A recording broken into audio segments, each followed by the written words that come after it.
All right, I have another sample here. Another sample Sunday. Third one in a row this week. Well, I'm putting them up 1 week at a time, but I'm recording them all in one shot, or at least three of them in one shot, because next week is the Victoria Whisky Festival, and I won't have any time to do to make any videos except shooting some things at the Whisky Festival. The Whisky Festival video already is in existence. It's already up, but I'm pre-recording this before that, so this is why things are a little bit mixed up. I have here a Glen Scotia Campbeltown Malts Festival 2019 cask strength at 51.3 ABV, sent to me by Alan, the Whisky Friend. And I had the pleasure of spending an evening with Alan in Manchester back at the beginning of April when I was in the UK visiting. And it was a good time. We went to a whiskey club in Manchester, and we tasted some very interesting drams there. And this here is very well sealed the way it looks. He's got tape all over it. Maybe I'm supposed to take the tape off first, but it's the kind of tape that is sort of what you would call transparent. And so I didn't see it at first. I just thought I could unscrew this. Here we are, unscrewed at last. And I'm going to pour this. How big is the sample? Oh, it's 50 mils. This bottle gives me the illusion of being bigger than it is. But that's okay. 50 mils is a decent sample.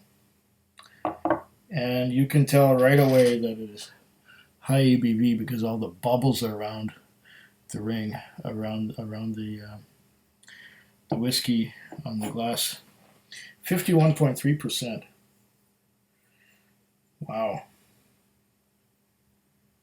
I would have thought, well, maybe it's even more because I don't usually get bubbles to that extent with just 50%. But we'll try it. This is Glen Scotia Campbeltown Malts Festival 2019. Okay, let's have a look at, do we get any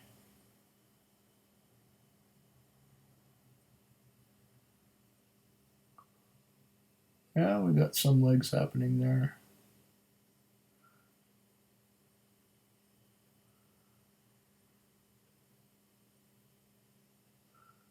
The drops are big and slow to form. They're still forming, some of them. And then when they run down slowly, very slowly. I'm getting oranges,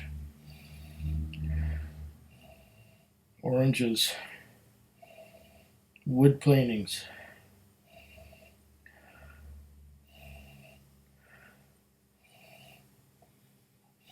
It's almost like this was aged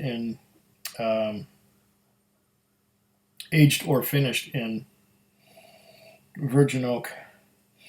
It reminds me quite a bit of Glengarry virgin oak, which I haven't had in about 3 years, maybe 4 years now. But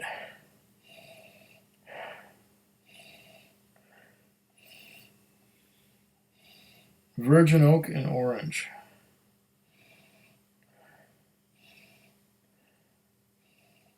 Am I going to get anything else out of it? I don't know. I should maybe cleanse my palate.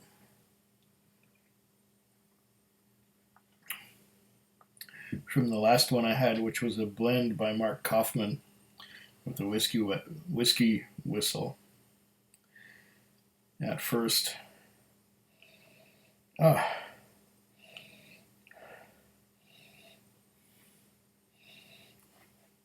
The orange note is giving away to something more malty.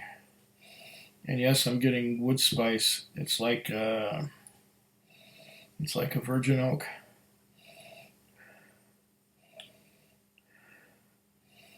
Pencil shavings, door planings.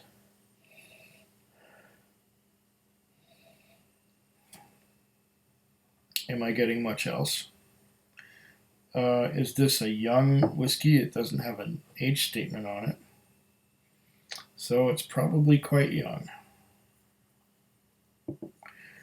I should put that bottle sideways so that it will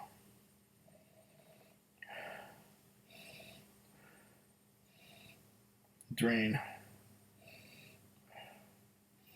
Will it need any water? I don't know.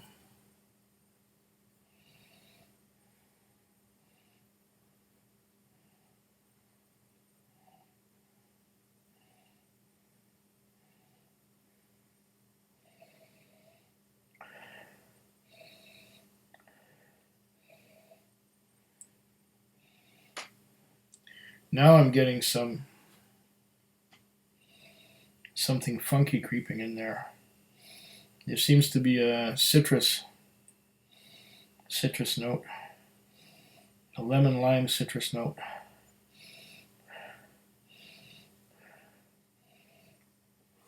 The virgin oak note that I was getting earlier seems to be moved over to the side, and now I'm getting citrus, lemon, more lemon than limey, but the lime is in there. Let's taste it.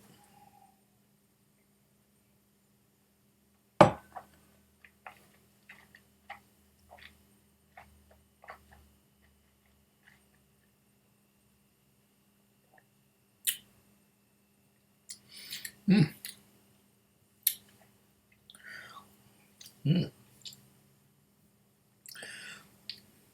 Yeah. A lot of citrus now.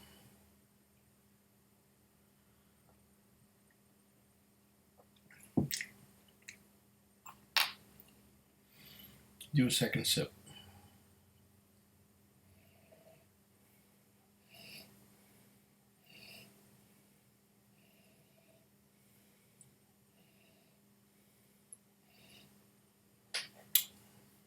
Okay, now that I've had a first sip, there's less of the virgin oak, but I'm still getting a little bit of door planings. I'm also getting quite a bit of citrus. Gonna taste that again.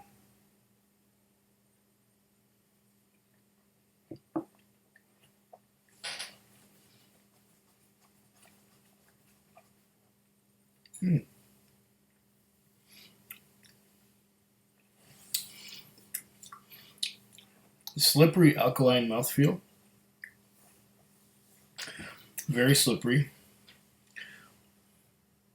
It's a little bit, just a little bit of a burn, not too much, and citrus. Limey citrus. There's lemon in there too, but now it's more limey on the palate than it was on the nose.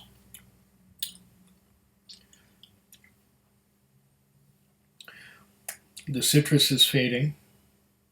I'm not getting any of those virgin oak notes right now. The citrus is fading, and it's a little bit spicy. Maybe the spiciness is from the oak. It's slow to fade, but the citrus is fading, leaving just dryness. It's dry, it's astringent at the end. I'm not getting anything else, it's just very dry. I'm going to try this with a little bit of water, maybe. Perhaps I'll have another sip first, and then add the water.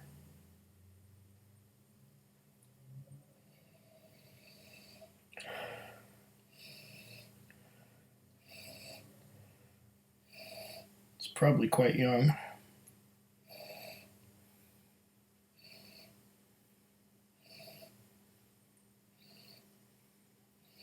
It was probably quite an angel share to have 51%.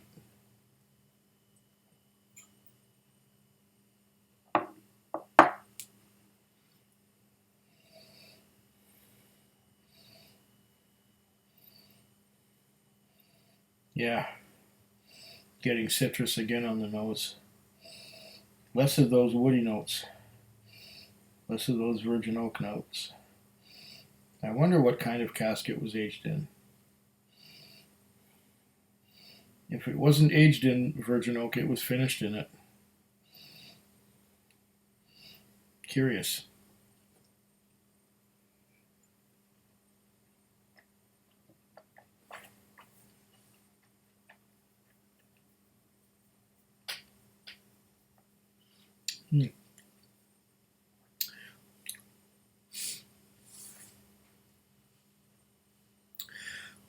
Lime.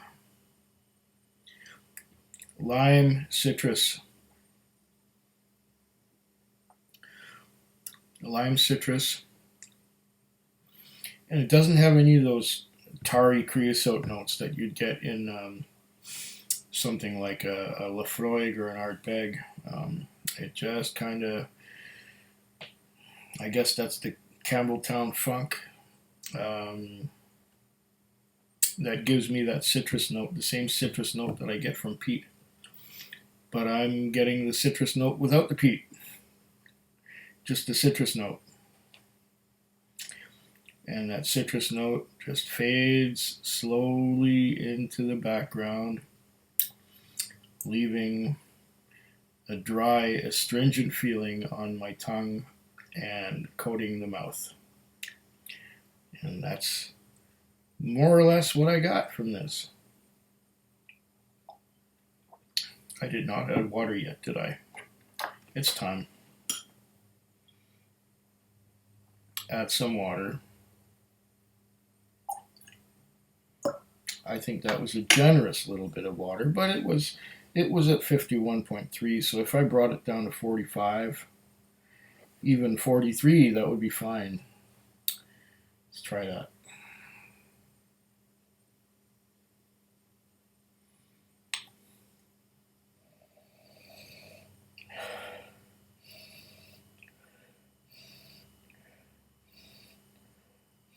A little bit of that oaky note.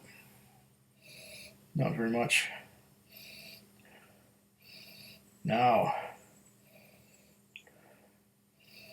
it's funky and less citrusy than it was before. Interesting.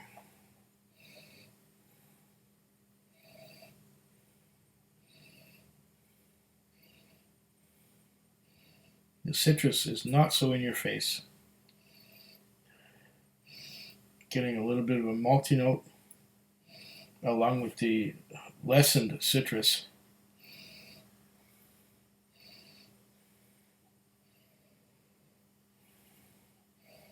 Interesting how that changed. There's still some citrus there, but it's a lot less than it was before. What do I get now?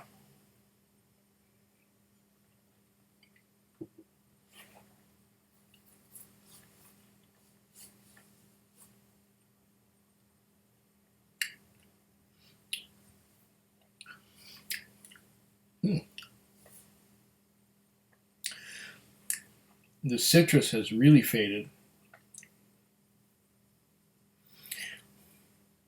It's become a lot more lemony with water, a lot less limey.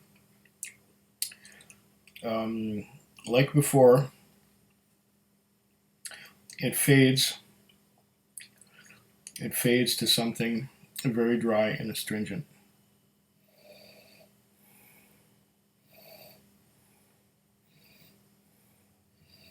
If there was a little bit of a burn, the burn is gone.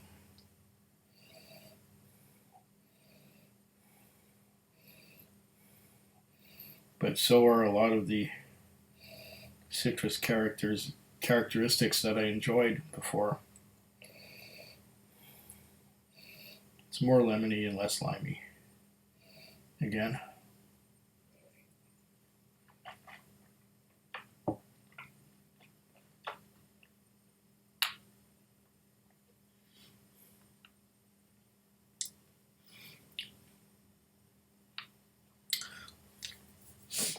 Oh, now